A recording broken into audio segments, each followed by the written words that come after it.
Hello everyone, welcome back Padhantu online my YouTube channel. तो चलिए हम लोग जैसे संस्कृत व्याकरण पढ़ रहे हैं क्लास 10th का, तो हम लोग संधि भी कंप्लीट कर चुके हैं, वर्ण भी कंप्लीट कर चुके हैं। तो आज पढ़ेंगे पद पढ़ेंगे, जिसे कहते हैं सार्थक शब्द।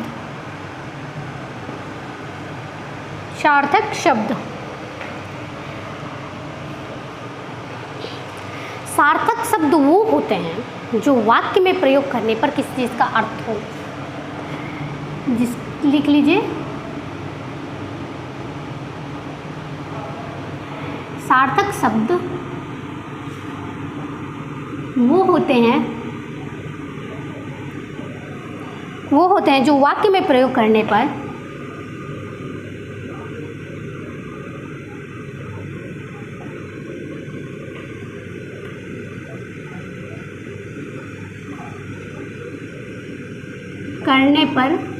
वाक्य में प्रयोग करने पर खास अर्थ का बोध कराता है।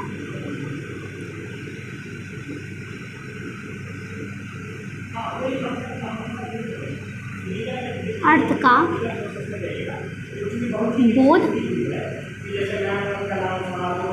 कराता हूँ।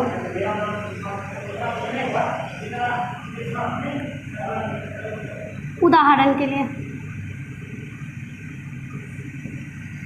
रामः गच्छति,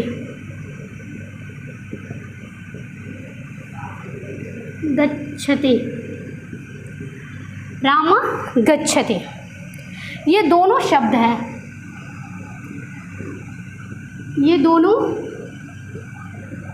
हैं, अलग अलग। ये दोनों शब्द हैं रामः गच्छति,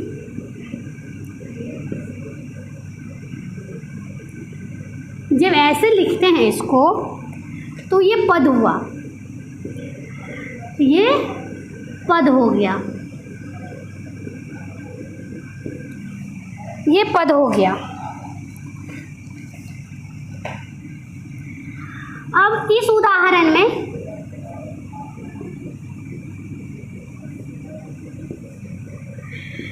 ये दोनों पद हैं।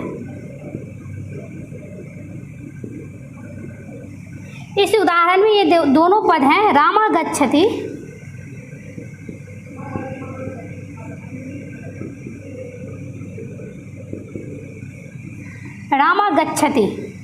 रामः सुबंत के अंतर्गत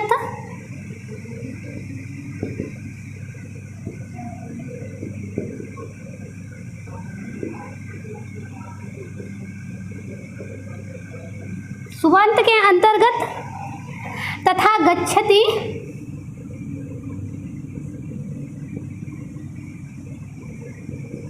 गच्छति तिडम्ब,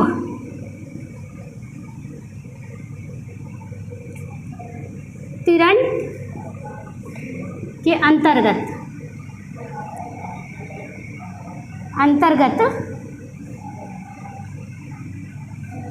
आते हैं।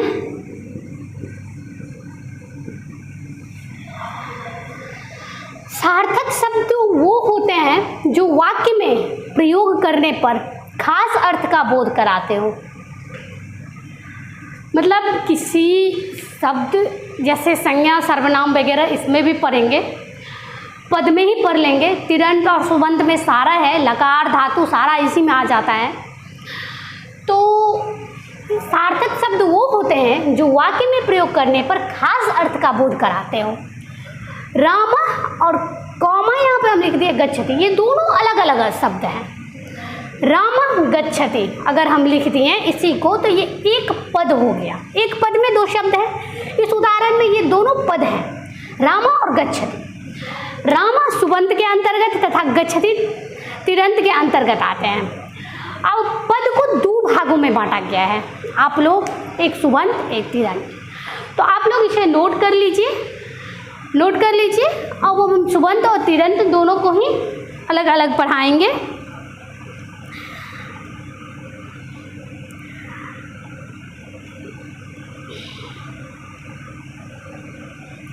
चलिए, आप लोग नोट कर लिए होंगे। इसको हम मिटा रहे हैं, नहीं होता है तो स्क्रीनशॉट ले लीजिएगा।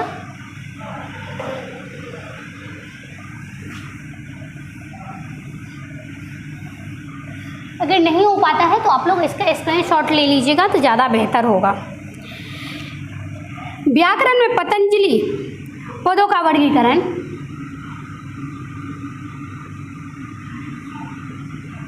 व्याकरण पतंजलि पदों का वर्गीकरण 4 भागों में किया गया है।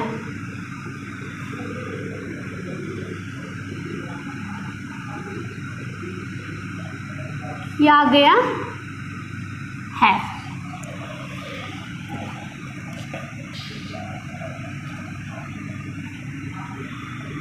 जैसे त्वरित, पदजाति, नामाख्यातो,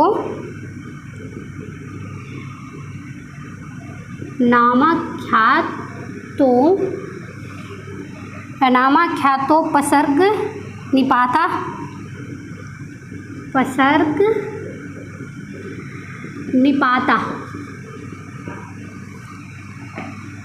ये 4 भागों में बांटा गया। अर्थात नाम अख्यात,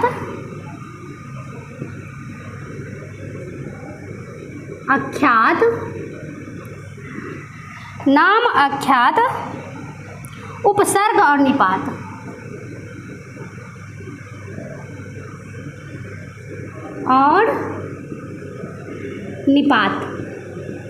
इस 4 भागों में बांटा गया। इसको जब आप लोग कॉपी पे लिखिएगा तो इसको आप लोग ऐसे करके बॉक्स में लिखिएगा। एक ये श्लोक टाइप का हो जाता है तो आप लोगों को याद करने में अच्छा रहता है, इसलिए हम ऐसे लिखाए हैं। निपात इस तरीके से, इस तरह 4 भागों में बांटा गया है। इस तरह के तरीके से 4 भागों में बांटा गया है। अब सार्थक शब्दों को 2 भागों में बांटा गया। चलिए इसको पहले आप लोग नोट कर लीजिए, नहीं तो स्क्रीनशॉट ले लीजिए।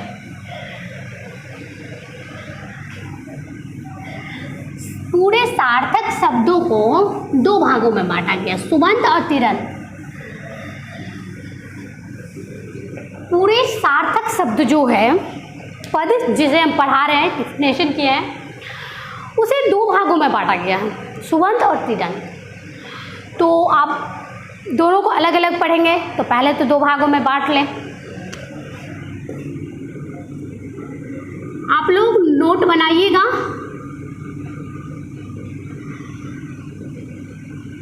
को 2 भागों में बांटा गया है।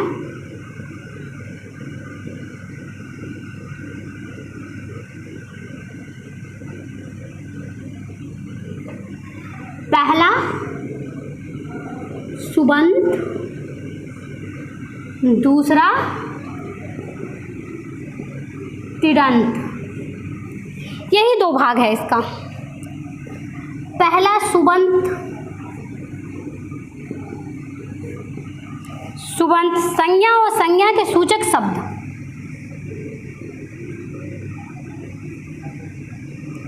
हम बोले थे कि इसमें हम संज्ञा वगैरह सब कुछ पढ़ा देंगे। संज्ञा और संज्ञा के सूचक शब्द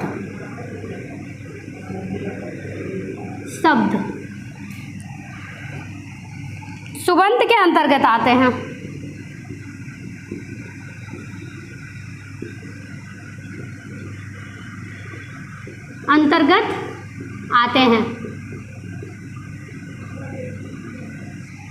संज्ञा और संज्ञा के सूचक शब्द सुबंत के अंतर्गत आते हैं। दूसरा है तिरंत। अब क्रियावाचक प्रकृति को धातु कहते हैं। तिङन्त एक तरीके का धातु है। तिङन्त क्या है? तिङन्त को हम धातु भी कहते हैं। ये हो गया पूरा, जिसे आप लोग क्या कहते हैं, संज्ञा, सर्वनाम, कारक, क्रिया, ये सारा इसके अंतर्गत आता है। क्रियावाचक शब्द को धातु कहते हैं।